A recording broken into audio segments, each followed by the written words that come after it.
In 1922, a crack Aberdonian was appointed Director General of a new British broadcasting institution. This man promptly sat down and defined 3 principles in accordance with which a public service broadcaster should operate. Today, still listened to by millions, they survive quite nicely indeed, thank you. If you want a podcast, if you've already exhausted what they have to offer, and if you can find it, maybe you should listen to Inform, Educate, and Entertain. Hello, welcome to Inform, Educate and Entertain. My name is Sam Wilkinson and I'm talking fast in this bit because that's what they do on Radio 4. Every week on this show, 3 comedians will be taking part in a series of silly challenges to beat John Reith at his own game and win the most desired prize in media, the role of Director General of a public service broadcasting company that I just made up. There's a thin veneer of it being a job interview, but don't worry about that. It's basically a Radio 4 style panel show with less budget and more swears. This week I'm joined by the self-described poor man's Joe Brand, a man who looks like Henry VIII and doesn't need people to keep pointing it out, and a woman who likes cats, experimenting with baked goods and not going for long walks along beaches. They are Kerry Robinson, Jack Vincent and Emma Crossland. Inform, Educate and Entertain is the name of the game, and it's how they'll win. Every time I feel informed, educated or entertained, I'll ring this bell. Ding! By which I mean I'll later edit in this sound effect of a bell. Ding! Before we plough on into round 1, there's a chance to get to know our contestants by letting each of them enter one person into our dead studio audience, a much cheaper and safer affair than the traditional live audience. Let's start with Kerry. Kerry, who have you brought along, please? I brought in Victoria Wood, just because she's bloody brilliant and very much missed, and she's who I really wanted to be, but I ended up being Joe Brand, so, you know. I do feel a little bit intimidated now, sitting here judging you all with Victoria Wood sitting over my shoulder. Victoria Wood just sat. Yeah, telling me how to be much, much funnier, but I can't hear her because she's dead. I know. God, that bit's not going in. That's awful. Emma, who are you bringing along? Well, I gave it some thought, and I was going to go like down the sort of comedy celebrity route, but to be honest with you, I could do without that kind of judgment. So instead, I'm going to bring my granddad, who would be on my side regardless. Oh, Emma's granddad. Welcome to the show, Emma's granddad. What's your granddad's name? His Emma? name's Alan. Alan. That's my dad's name. He's not my granddad, is he? Is this a... He's definitely alive. Big reveal. My dad. I just spoke to him earlier, so something's happened in the last 10 minutes. Jesus. What a way to find out on a podcast. This isn't how they do it on Radio 4. It's not, is it? Jack, I can see you've got a mouthful of cheese, so I'm going to ask the question right now. Who's your dead audience member, please? Right. I'm a little bit annoyed because, right, I was going to pick my granddad, but now I'm copying.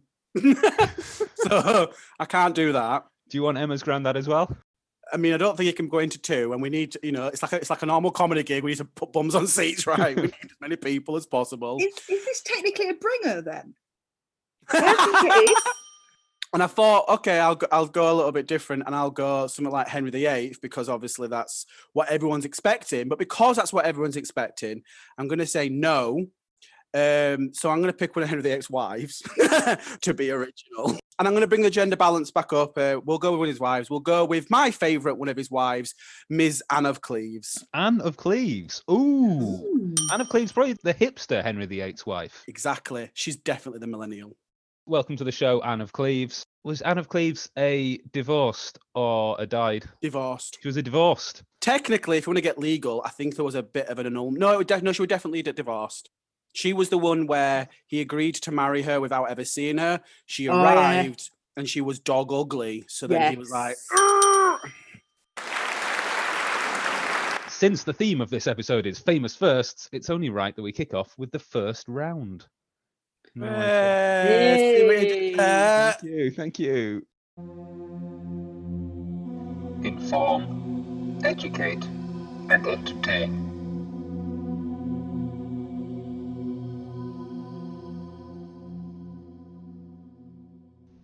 It's the job of public service broadcasters to open up worlds we thought we already knew about and tell us the secrets of the mundane. That's why, in round 1, I've given my 3 candidates a seemingly simple question to answer, giving them all the room they like to blow me away with their research, insight, and way with words. There's a stack of points on offer, so let's go straight into it. The question this week: what links the first day of the year with the month of January? Emma, you first. The first day of the year is traditionally spent nursing a hangover after a big party the previous night. Hangover Girl is an album track by indie rock band Gomez. Gomez Adams from the Addams family has a daughter named Wednesday. Wednesday is the third day of the week if you count Monday as the starting point, which you probably do if you live in Europe or adhere to the International Organization for Standardization. The International Organization for Standardization was founded on the 23rd of February 1947. On the 23rd of February 1971, former glamour model, Page 3 girl and TV presenter Melinda Messenger was born in Swindon, Wiltshire. In Swindon, there is a complicated road layout comprising of 5 mini roundabouts arranged in a circle. A roundabout of roundabouts, if you like. It's called the Magic Roundabout. The Magic Roundabout was a children's programme created using stop-motion animation featuring the characters Dougal, Zebedee, Brian, Ermintrude and Dylan.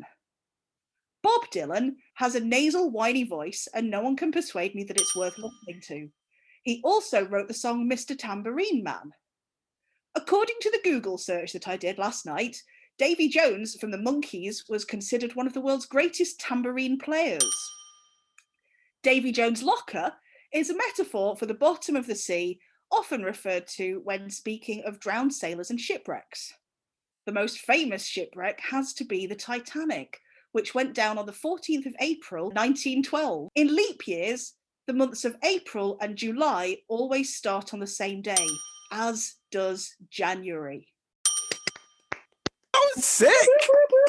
Emma Crossland, thank you very much. A solid play to open round one. Who knows where the points are going, but some of them will definitely go to that quite informative, very educational, wonderfully entertaining speech. I'm cutting that bit out. That was just pure sucking up. Second player, Jack Vincent, is now taking the stage. So quiet, please, for Mr. Jack Vincent. The first day of the year is most commonly known as New Year's Day.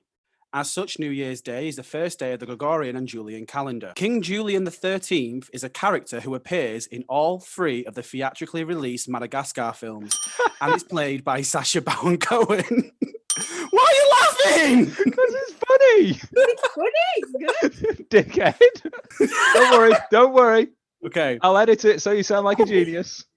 King Julian XIII is a character who appears in all 3 theatrically released Madagascar films and is played by Sacha Baron Cohen. King Julian is also presented as a ring-tailed lemur. Ring-tailed lemurs have been endangered since 2017 and is on the IUCN Red List, or the International Union for Conservation of Nature. And this holds the most comprehensive inventory of the global conservation status of biological species on the planet. It was founded in 1964. 1964 saw the debut of many beloved British television shows such as Stingray, Mr. and Mrs. and Crossroads. These all first aired in 1964, but the one that probably had the biggest impact was Top of the Pops. Top of the Pops was the MTV for the BBC and has had many different hosts during its decade run. Many big names like Tony Blackburn, Noel Edwards. Oh, I put Edwards, it's Edmonds. That's wrong. Noel Edmonds. Keeping that in. Noel Edmonds and Jimmy Savile, although the less said about him, the better. Most recently, the host has been Fern Cotton. Fern Cotton is a British television presenter with many TV credits under her belt. She's also got a vast wealth of famous associates. She is best friends with Holly Willoughby, a distant cousin to TV producer Bill Cotton, and the daughter-in-law to Ronnie Wood. Ronnie Wood is a British museum who was a member of the Rolling Stones. You may remember their... Was he? Why are you looking confused? The British Museum? British musician. He's as old as some of the things that you would see in a museum, you know. British, okay, member of the Rolling Stones. You may remember their UK number ones, It's All Over Now, Little Red Rooster, and The Last Time. Can you remember his exes? In July 2008, Ronnie made headlines for leaving his wife for a 20-year-old model known as Katia Ivanova. There is absolutely nothing to talk about when it comes to Katia, other than she was a contestant on the 2010 edition of Celebrity Big Brother. Celebrity Big Brother is a spin-off of the TV show Big Brother, which in its early seasons used the phrase, Big Brother is watching you. Big Brother is watching you was a phrase heavily used in the book 1984 by George Orwell. It was published by Secker and Warburg, which is now known as the Harville Press. They supported George Orwell many times during his career, and their parent company is Penguin Books. There are many different types of penguins: the Gentoo penguin, Humboldt penguins, the Galapagos penguin. Probably the most famous penguin is the emperor penguin. Emperor penguins are often the focal point in media, especially in documentaries. Many famous documentaries have been made, such as the ones made by David Attenborough, March of the Penguins, or perhaps the most famous documentary was Happy Feet. That's a documentary. Yeah, it is. Happy Feet starred many different people, from Brittany Murphy, Robin Williams, and Elijah Wood. Elijah Wood is a Hollywood actor who played Frodo Baggins and was born in January. Yay! Jack Vincent, everybody. Thank you very much, Jack. I realise that went on a little bit and I do apologise. It's quite all right. I'll cut it down. You literally can't, because it goes from one point to another. I've made a rod for my own back. Kerry, were you entertained by that? I was very much entertained by that, particularly when he called Ronnie Wood a museum. Well, that's good, because that means we have to keep the museum bit in now, and I can't edit that out. Thanks, Soz, Kerry. Jack. Soz. Kerry, on to you then. What do you think links the first day of the year with the month of January? Well, I've kind of switched this actual link round, so I start with January and end with the first day of the year. Soz. For the listeners' benefit, I just did an indulgent shrug. It's fine. Right. January is the first month of the Gregorian calendar, which was introduced in 1582 by Pope Gregory VIII. Gregory's Girl is a 1981 coming-of-age romantic comedy film which starred Claire Grogan. Claire Grogan was the lead singer for the band Altered Images, who had a hit called Happy Birthday in August 1981. On the 5th of August 1981, Ronald Reagan sacked striking air traffic controllers who had ignored his 11 a.m. deadline to return to work. Deadlines are the latest time or date by which something should be completed. In 2019, Greta Thunberg became Time magazine's Person of the Year. Her mum, Malena Ernst, represented Sweden at the 2009 Eurovision Song Contest in Moscow. The Kremlin is a fortified complex in Moscow. A government building in Leeds, called Quarry House, is affectionately known as the Kremlin for its imposing architecture. The Leeds band Kaiser Chiefs get their name from Leeds United defender Lucas Radaby's former team in South Africa. The town of Aberdeen lies on the eastern cape of South Africa. Aberdeen is Scotland's third most populated city. Hogmanay is traditionally celebrated in Scotland, which celebrates the last day of the year, with celebrations continuing into the first day of the year. Na-na. Boom! Let's point out, I also fact-checked about Greta's mum. That's impressive. Oh, yeah. It was good you did that, because I was just trying too hard to listen to what people are saying to fact check. So at the end of round one, the scores are as follows. Bringing up the rear on 9 points, Kerry Robinson. Slightly ahead of her on 11, we have Emma Crossland. But storming out into the lead at a surely inassailable 25 points is Jack Vincent. All to play for as we storm into round two. The Worthy Drama Round. Yes, the second round is the Worthy Drama Round. No public service broadcaster worth its salt would spend a week without putting out a drama which not only thrills, but makes you think as well. Last week I gave all my candidates a title and told them to go write a short radio play to be performed here and now. Unfortunately for them, all the play titles I gave are awful. Let's start with Kerry. Kerry, what's the title of your play? It is Columbusing to America. Let's take it away with Columbusing to America. 1492, Spain. The young King Ferdinand II of Aragon opens his eyes. Good morning, Your Highness, and a very happy birthday. Ah, yes, my 21st birthday.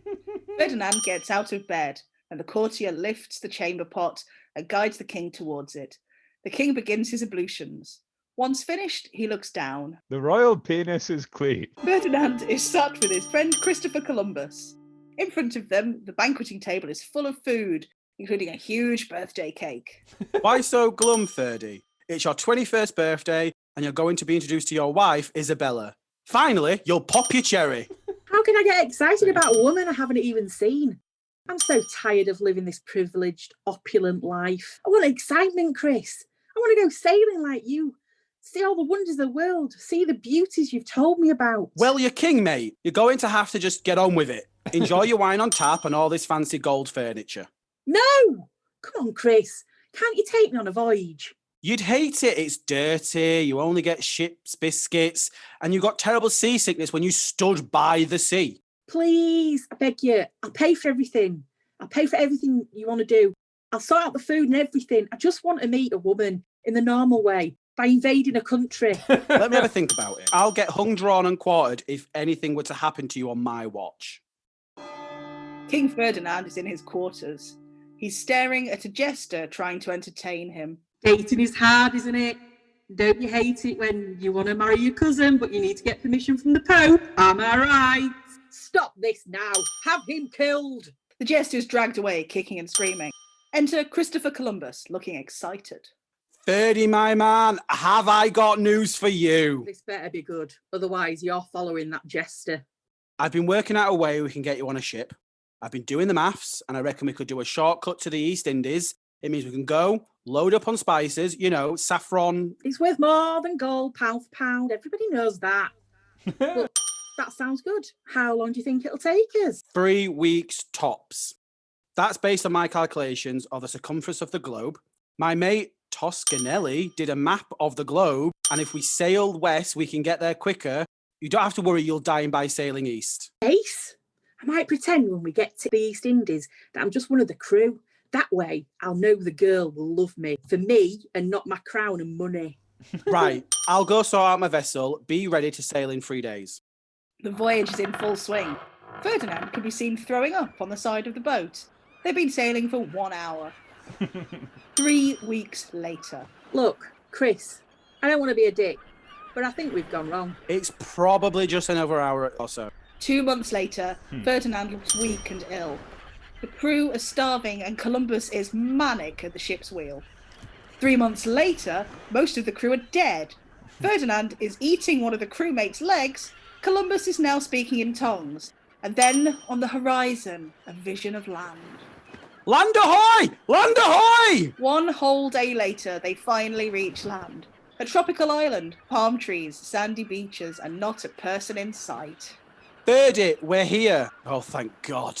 They crawl to the sand, exhausted, hungry, and thirsty. After about half an hour of laying face down in the sand, Columbus looks around to survey the surroundings. He realises it looks nothing like India and starts to panic. Just then, a group of men and women, very beautiful women, come walking through the trees. They're carrying the carcasses of animals and carrying baskets of fruit. Ferdy, you okay? I don't know how to tell you this, but I don't think we're in the East Indies. Where the bloody hell are we? I have absolutely no idea. This is an all-new world to me. He gestures to the group. But I think we're going to be okay. He smiles at the audience and puts a thumbs up. Living in America. I don't think we'll get the rights to that. No, I didn't think we would either. Well done! Well done, Kerry. Fantastic work. Incredible acting from everybody. Few questions. Yeah. How much artistic license was involved there? Quite a lot. I don't reckon anyone called Ferdy. And also he was happily married to his wife, Isabella. So, that whole bit isn't real. But, I felt like I needed to mash up coming to America as well as, give some facts. So there was a lot of artistic license going on there. Well, I mean, we've all seen The Crown. It's fine. Well, exactly, of course. I'm just sad that no one got to do like James Earl Jones's voice, the king in Coming to America. That'd have been amazing. I don't think you're looking at the right group to do James Earl No, Jones's that would voice. be really bad, wouldn't it? There's 4 white people. Don't worry, we still haven't done my play yet where we comment on race. Ooh. Oh boy, my new broadcaster is heading right for a scandal already. But before we do, Emma Crossland, what title did I give you for your play? You gave me the wondrous title of Othello 11. Othello 11? Yes, I did, because I am a horrible man. The full title was Othello 11, or The More of Where Neil Armstrong Is. Yeah, that was just because I worried that if I'd just called it Othello 11, you might just write a 10th sequel to Othello. So Really wanted to underline. And not some sort of Ocean's 11 Othello Yeah. mashup, which was also potentially on the I'd cards. have watched that. Yeah, I would. Oh, God damn, that's good. All I can really say to anyone who's a fan of the moon landings, anyone that's a fan of Othello, and anyone that's a fan of language, I'm really, really sorry. Really sorry. And with those wise words, we go straight into Othello 11. 5, 4, 3, 2, 1, 0. It's one small step for man, The year is 1969 and the world is gripped by moon fever. one giant leap for mankind. 3 men, brave and true, set off to boldly go where no man, or indeed woman, has gone before. Their mission, a success. Their story told the world over. Upon return, 3 weeks was spent in quarantine to ensure no foul illness returned from the moon with them. But what happened during those 3 weeks hidden away from the world? Here we meet Neil Othello Armstrong, the first man to walk on the moon. Buzz Cassio Aldrin, the second man to walk on the moon. And Michael Iago Collins, the other one. You know, the bloke that stayed on the shuttle or something. Featuring genuine lines from real actual Shakespeare, occasionally used in the right way. Scene 1. Interior, Othello's quarters. There is a large window showing the night sky, including a large glowing full moon. It gives me wonder great as my content to see you here before me. Oh, my soul's joy. Desdemona, sweet Desdemona, I never thought you'd fall for me. Such a beautiful lump of rock, orbiting the earth.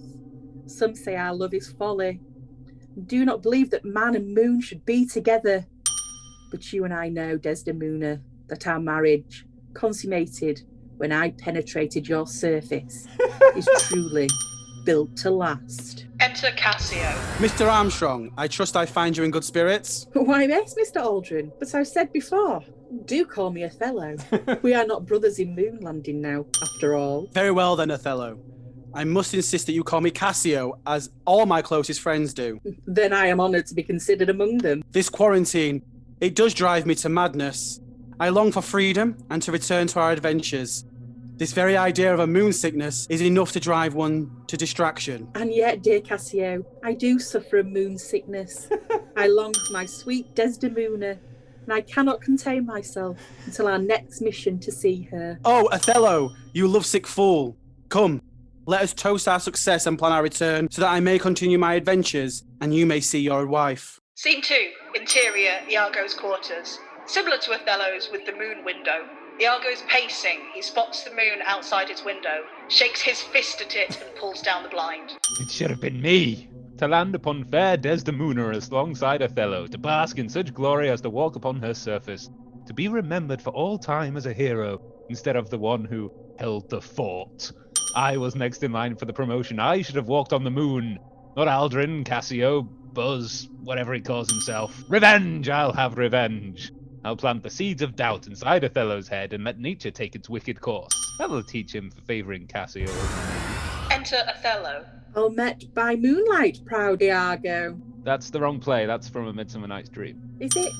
Oh, bugger. Anyway, Iago, you look troubled. What vexes you, sir? Othello, our last mission, the moon landing, the visit to your beautiful bride. What of it? From my place of observation far above her surface, I fear I did see treachery when your back was turned. Cassio and Desdemona intertwined in a romantic clinch while you collected samples to bring home. No, I cannot believe it of my beloved Desdemona. In Cassio, I trusted him to be my second in command, to walk upon her glorious face beside me. I suggest you return to your quarters where you may chance upon their illicit liaison. Othello leaves quickly. My plan, it seems, is afoot. I wonder what mischief I will make. Scene 3. Interior, Othello's quarters. Cassio is staring out of the window of the moon. Othello enters and observes him. Hail to thee, lady, and the grace of heaven, before, behind thee, and on every hand, and wheel thee round. How I long for our next meeting. You snake, To think I trusted thee. Othello strikes Cassio, who falls to the floor. Heaven stops the nose at it, and the moon winks. The bawdy wind that kisses all it meets is hushed within the hollow mine of earth. I will not hear.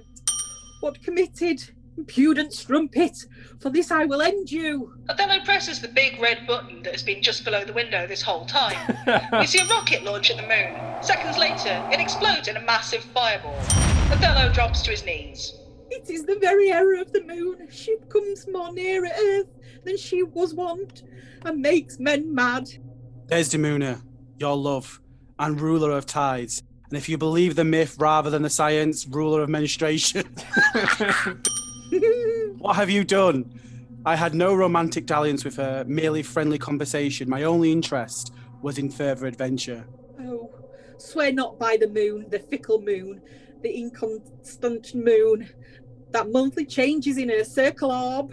That one's from Romeo and Juliet. Come on, Othello, get a grip. This has gone on way too long as it is. Really? Romeo and Juliet? Oh, okay then. He picks up a sharp moon rock and speaks directly to it. I'd kiss thee here. I'd kill thee. No way but this. Killing myself to die upon a kiss. Othello stabs himself with the rock and dies. A glooming peace this morning with it brings. The sun for sorrow will not show his head. Go hence to have more talk of these sad things. Some shall be pardoned and some be punished. For never was a story of more woe than this of Neil Armstrong, Othello. Enter Iago. That's Romeo and Juliet too. You just changed the names at the end.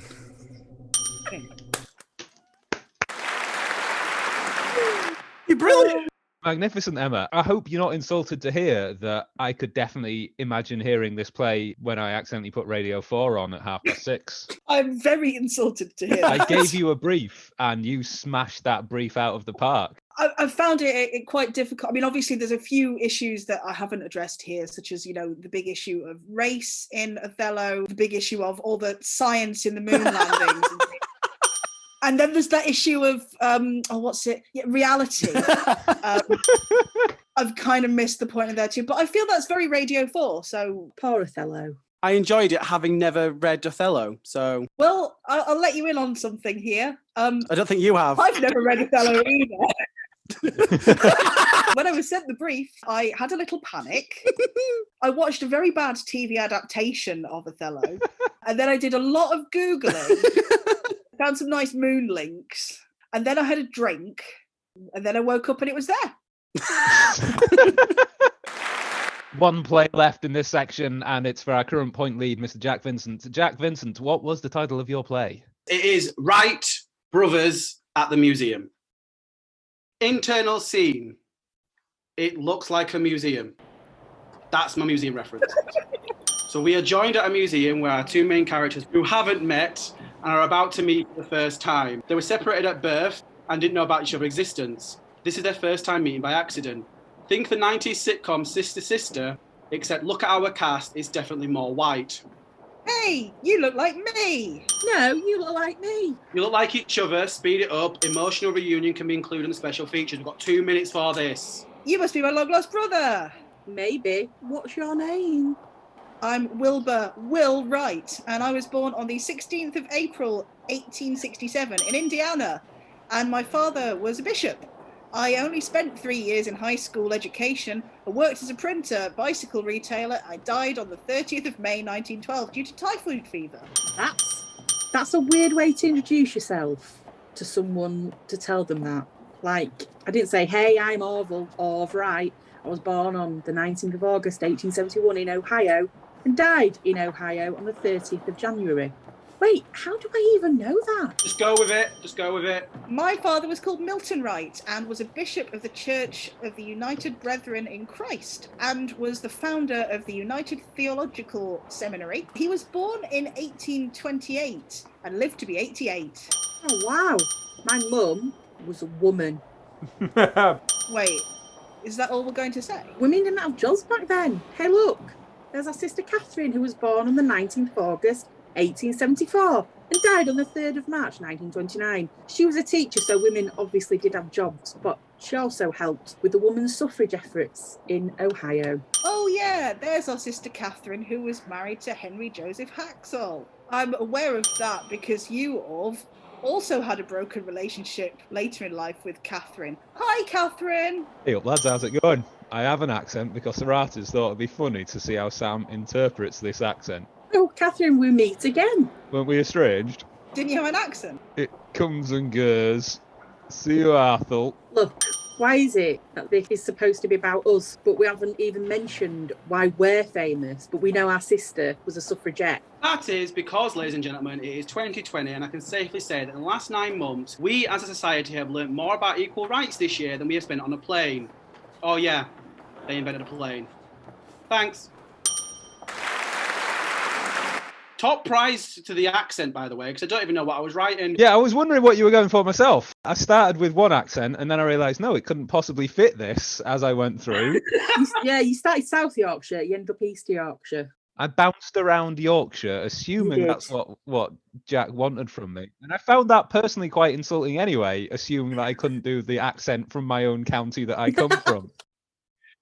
I initially tried to write Swedish or Finnish, but... I mean, I was going to try and write an iambic pentameter, but...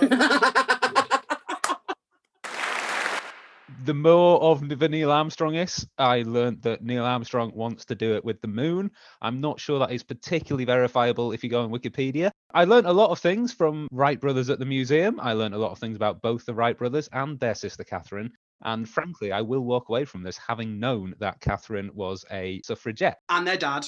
Their dad wasn't a suffragette. No, but you learned a lot about him. He was a bishop. Yeah, but I didn't absorb that, did I? Clearly. Listen, don't talk yourself out of points, son. That's what they do on Radio 4. They call each other son in a slightly aggressive way. You really want me to call you daddy? Because I'll go for it. So at the end of that round, the scores are looking like this. Kerry Robinson still bringing up the rear on a respectable 34 points. Loser. Jack Vincent leapt ahead to 50 points with his game-breaking method of shoving fact into his plays. While in the lead on 51 points, it's Emma, Shakespeare's sister, Crossland. Whoa. It's time for this week's attempt at the third round. Well, after all that, we still haven't filled the position, so our candidates have to come crashing into round 3. Round 3 is the legally required quickfire round in which I'll be testing the candidate's suitability for the role with a series of outrageously simple questions, some of which might still fit in with the episode's theme. Firsts. It was firsts. Stand ready then, candidates, and we will start. It says here, reassure candidates that we'll edit out any long silences.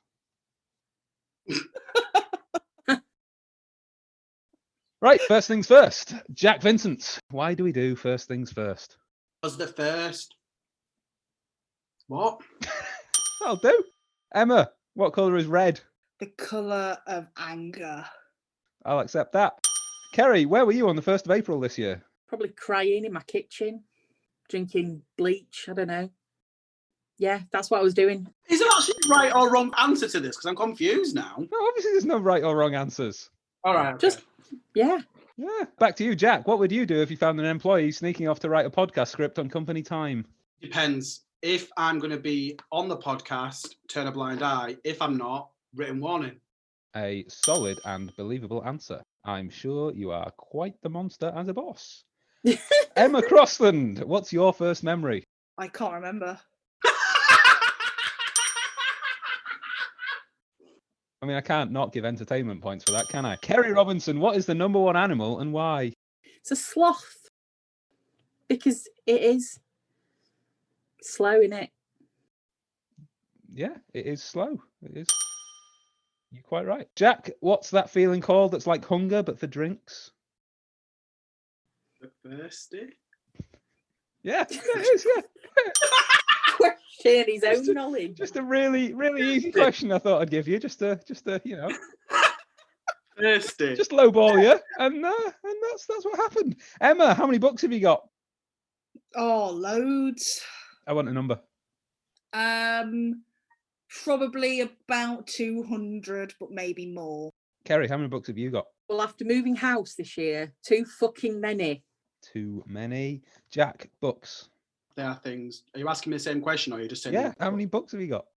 74. 74. Okay. I mean, I really don't know what I'm doing with this round, but I thought I'd just throw some ideas at the wall and see what sticks. Yeah, I like it. Kerry, do you remember the first time? Yes, I do. It was terrifying. Sorry, do you remember the first time you got in a car? Sorry. Yes, I do. It was terrifying. Correct. Jack Vincent, if you were offered this job, which awful skeleton in your closet would make the tabloid media hate you first? Okay, you're gonna have to edit this bit out, but my first answer was gonna be and I don't know why. My love for dark humour is the skeleton. I don't want to risk. Yeah, that's my answer. Dark humour. Dark humour. Are you sure you want to give that answer, bearing in mind I'm going to edit out the dark humour that you don't want me to put in? Yeah, because then no one will know what I said. All right, tell you what, I'll bleep out what you said, but make it quite clear that you said... Good stuff. We've reached the end of the round then, so it's a question for everyone. Do you have any questions for me? It is a job interview. We've reached the end. Is there much progression within your organisation? I fully expect you to be quite tired of the role by the end of tonight and to retire in time for me to record the next podcast on Sunday. How many sick days can I get away with taking before I'm dismissed? And that does include like any warning stages as well. I'm prepared to go that far. Our company sick policy is very generous. I certainly have been hung over at my own desk pretty much ever since I started it on Tuesday. So if you carry on in that vein, I think we'll get along fabulously. Will I get an advent calendar? Because that's what my other bosses used to do. As a public service broadcaster, we can't be seen to favour any one religion over any others. So we will just give you a big slab of dairy milk to divide out as you see fit. Okay. Good. Well, thank you, everybody. I don't know how to hand out points for that round. It was just silly, wasn't it?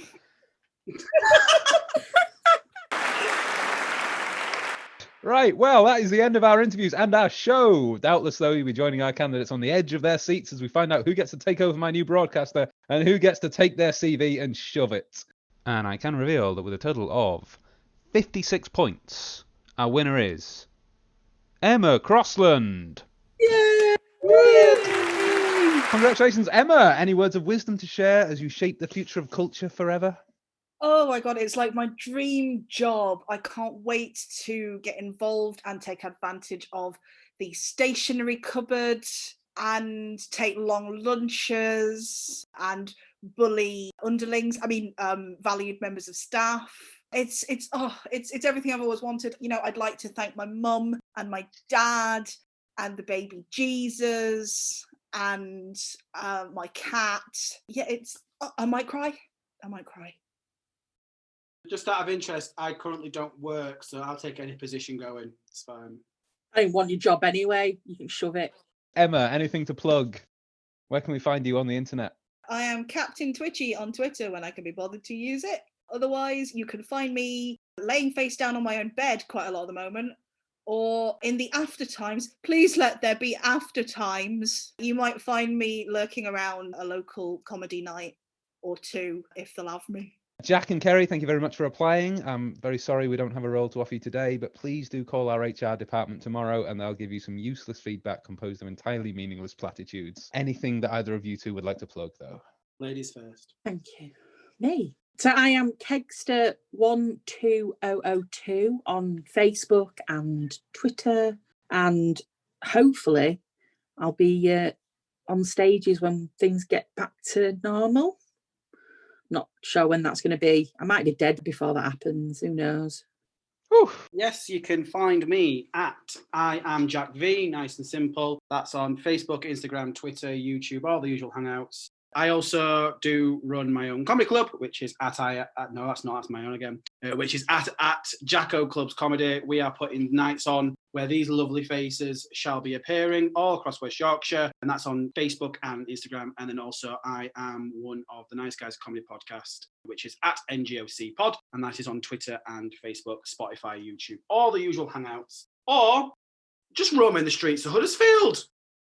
Or I got to work. I love leaving spaces for Jack to fill. So all that's left is for me to say goodbye from Jack, Emma, Kerry, and of course our dead studio audience who didn't interact with anyone the whole time, but that's because they were dead. And hope you'll join us next week for a thoroughly Reithian time. That was Inform, Educate and Entertain, starring Sam Wilkinson with special guests Emma Crossland, Jack Vincent and Kerry Robinson. The chair script was written by Sam Wilkinson, the programme was edited by Sam Wilkinson, and Sam Wilkinson paid for the Zoom account too. It was a fictional production company production for the IEE and the Internet. Goodbye.